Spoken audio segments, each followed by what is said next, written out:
వెంకటేశ్వర స్వామి గుడి జోలికి రాబోకండి అని చెప్పేసి ఒకటి మాట్లాడాను బందరికి సంబంధించి గొడుగుపేట. మాట్లాడాను. అసలు ఆ ఇష్యూ ఏంటి? దేవుడు జోలికి రాబోకండి అని చెప్పేసని మీరు దాదాపు చేతులు జోడించి దండం పెట్టినంత పనిచేసి చెప్పారు. మామూలుగా అసలు దేవుడికి అపచారం జరిగిపోయింది వైసీపీ వాళ్ళ వల్ల అని అందరూ అంటా ఉన్న రోజుల్లో అసలు ఇలాంటి విజ్ఞప్తి లేకపోతే కనుక ఇలాంటి ఇష్యూ ఏంటిది అసలు? సార్, మచిలీపట్నంలో గొడుగుపేట వెంకటేశ్వర స్వామి గుడి అని ఒక వెంకటేశ్వర స్వామి గుడి ఉంది. చాలా పురాతనమైన గుడి. ఆ స్వామివారికి ఎవరో భక్తుడు ఒక 40 ఎకరాలు గిఫ్ట్ ఇచ్చాడు. ఆ 40 ఎకరాలు గొల్లపూడి నడి రోడ్డు మెయిన్ హైవే అని అనుకుని ఉంది. ఇక 2014 నుంచి దాన్ని చెరబట్టాకి ట్రై చేస్తున్నారు. ఆ గుడి సరుకు బాదుల మీద నిలబడి ఉంది మొత్తం.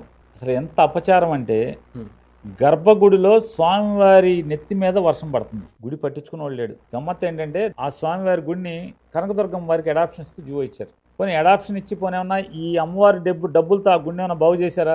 ధూపదీప నైవేద్యాలకు కూడా కనీసం డబ్బులు పంపేవాళ్ళు కాదు. కళ్యాణానికి డబ్బులు పంపించేవాళ్ళు కాదు దుర్గగుడి నుంచి. ఆ స్థితిలో ఫైట్ చేసాం, మేము కూడా ఫైట్ చేసాం. 19లో జగన్మోహన్ రెడ్డి గారు సీఎం అవగానే జగన్ గారి దగ్గరికి వెళ్ళి ఇమీడియట్గా ఫస్ట్ లెటర్ని అదే ఇచ్చాను. వెంకటేశ్వర స్వామి గుడిని డీఅడాప్ట్ చేయండి కనకదుర్గం వారి దగ్గర నుంచి మంత్రి అయ్యాక. వెంటనే ఆయన ఫైల్ సర్క్యులేట్ చేయమని రాశాడు.